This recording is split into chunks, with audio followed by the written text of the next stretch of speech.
In a world where power was dominated by men, one woman rose from the shadows to command an empire built on cocaine, bloodshed, and fear.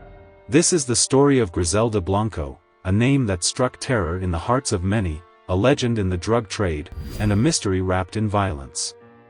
Let's dive into the life of the woman who looks like nobody. Born in Cartagena, Colombia, in 1943, Griselda's early life was steeped in poverty. But even in the darkest corners of her childhood, a fierce determination was brewing. By the age of 11, Griselda had committed her first act of violence, allegedly kidnapping a child from a wealthy neighborhood for ransom, setting the stage for a life marked by ruthlessness. Griselda's journey into the narcotics world began when she moved to Medellin, a city that would later become the heart of Colombia's drug trade. It was here she met her first husband, Carlos Trujillo, with whom she began her foray into cocaine smuggling. Together, they had 3 sons, who would later play roles in their mother's empire. But it was her move to the United States that marked the beginning of her reign as the godmother of cocaine. Settling in Queens, New York, before moving to Miami, Griselda's operation grew exponentially, as she innovated the drug smuggling industry with her ruthless efficiency and creative methods, including smuggling cocaine in children's clothing and using female mules. Miami in the 1970s and 80s was transformed into a battleground,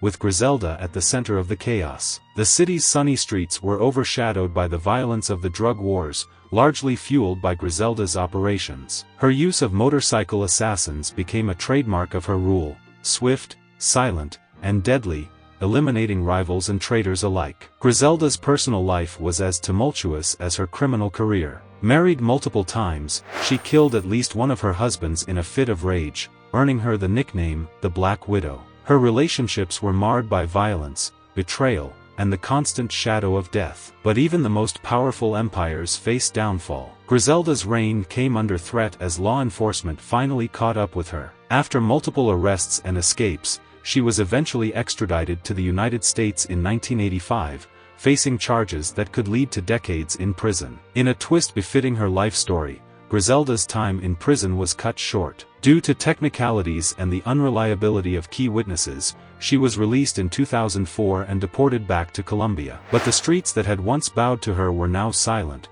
her empire had crumbled, her sons either dead or in prison, and her legend a shadow of its former self. Griselda Blanco's life came to an end in 2012, as she was assassinated in Medellin, the city where her empire began. The cycle of violence that she helped perpetuate ultimately claimed her life, closing the final chapter on the godmother of cocaine. Griselda Blanco's story is a complex tapestry of ambition, power, and ruthlessness. She was a pioneer in the drug trade, a mother, a murderer, and a queen in a male-dominated world. Her legacy is a stark reminder of the costs of power and the price of ambition. The woman who looks like nobody became someone unforgettable, a figure etched into the annals of criminal history, a paradox of strength and savagery. Thank you for joining us on this journey into the life of Griselda Blanco. Stay tuned, and don't forget to subscribe.